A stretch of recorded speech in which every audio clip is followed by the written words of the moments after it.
Salut les amis, je vais faire une petite vidéo pour vous montrer comment poser ces filets là. Alors il y a plusieurs façons d'y poser, moi je vais te montrer comment je les pose moi. Alors regarde, moi ce que je fais en fait, je les défais tous. Parce qu'en filet comme ça, franchement c'est la merde. Regarde pourquoi. Parce que quand tu les poses, alors la plupart du temps ces filets, il faut savoir que c'est pour les touches à l'italienne, mais sauf que c'est de la merde.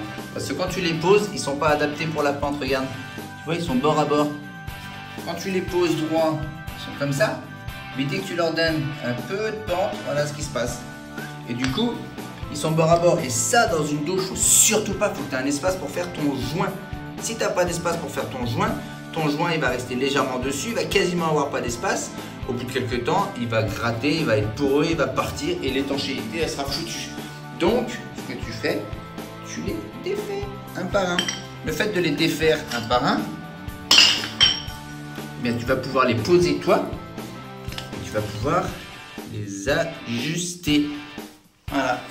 Et c'est pas plus long, hein. Ça va même mieux de les poser un par un. Paf, tu les tapotes. C'est nickel après. Fais pareil, tu essayes de trier ceux qui sont trop poreux. Tu vois, et ceux qui sont trop poreux, bah, tu les mets plutôt à l'arrière de la douche. Et ceux qui sont plus lisses, plus nickel, bah, tu essaies de les mettre plutôt là. Parce que c'est là où il y aura le plus de contact d'eau. Une fois que tu les as tous défaits, tu prépares ta colle. Ta colle, faut pas qu'elle soit trop liquide. Tu la fais trop liquide, elle va retomber. Et ton carreau, il va retomber aussi. Et du coup, toi, tu vas te retomber aussi. Non, sans déconner. Tu la fais un petit peu épaisse. Et après, donc faut que ton support soit vraiment bien nettoyé, bien dépoussiéré. Moi, ça, c'est des restes de colle qu'il y a là-haut, mais c'est tout aplati, ça fait pas de bosse. Et il faut que tu aies fait une étanchéité. Ça, j'ai déjà fait des vidéos, je te laisse aller voir si tu veux aller voir. Mais il faut impérativement que dans les douches à l'italienne, tu aies une étanchéité au mur avec des bandes d'étanchéité qui remontent. Alors ça, c'est important. Celui-là, bon, normalement tu le vois bien. Prends un peigne, ça sert à rien d'avoir un peigne trop épais.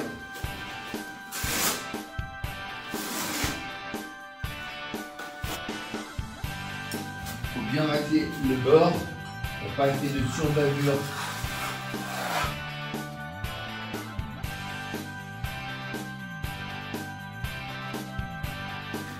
Petite astuce, moi, mon peigne à carrelage, à chaque fois que je l'utilise, je le nettoie comme il faut, mais fait moins chier à nettoyer à la fin. Après chaque utilisation, là je le mets de côté, je le réutiliserai après. Donc voilà, tu passes ta colle de façon très régulière de partout. Là j'ai fait exprès parce qu'en fait, tu vois, le travertin il est épais là. Tu vois. Voilà, donc du coup, je mets un petit temps en plus, histoire juste qu'il vienne à fleur. Et comme ça, il repart bien en pente, tu vois, comme ça. Donc c'est normal. Mais tout le reste, il faut que tu le passes de façon régulière partout pour qu'il soit posé nickel après. Tu vois, tu prends ton peigne et puis tu le fais partout dans le même sens, tu vois. Hop.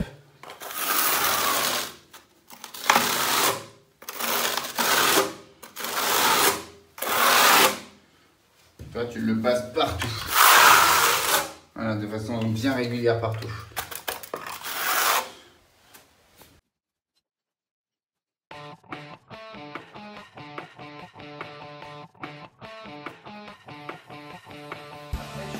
Tout con, si je prends un rouleau avec une patte de lapin et hop, j'y appuie pas trop, hein, c'est juste un tout petit peu, histoire que comme ça, tout se suit. Hop. Après, je fais mes écartements. Alors, je prends des petites croix comme ça, c'est des petites croix réutilisables. En fait, tu les poses, tu peux les réutiliser. C'est le top.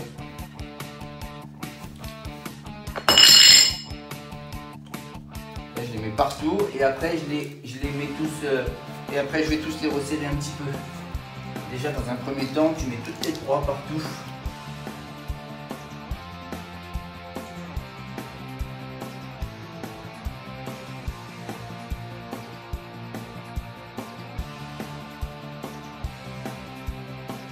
Après, je les resserre tous les revenir comme il faut, après ils poussent partout pareil.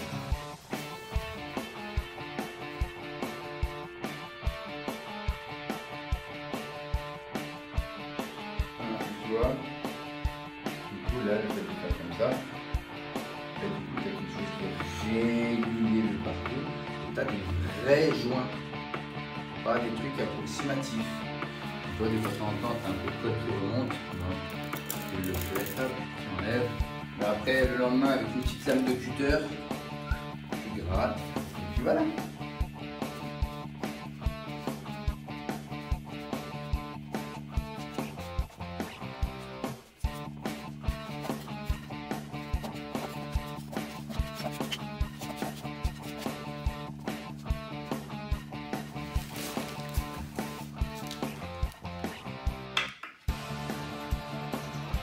Après, tu prends.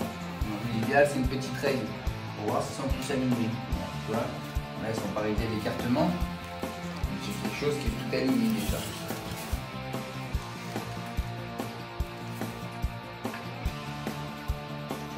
Ça, l'alignement, c'est important de le vérifier, sinon tu arrives au bout et tu es plus bon.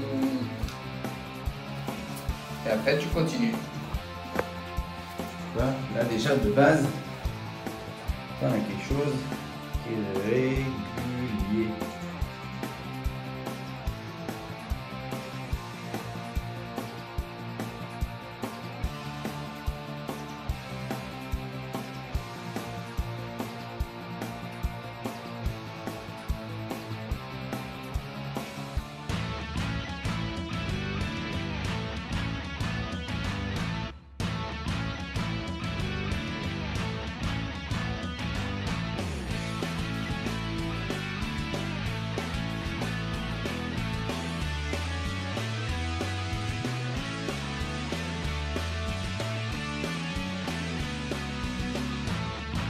Bon, donc voilà, mon bac à douche, là il est posé, tout nickel. Tu vois, j'ai même pas eu besoin de vérifier rien, de tricher, tu vois, regarde, au niveau. Je sais pas si tu vois, nickel.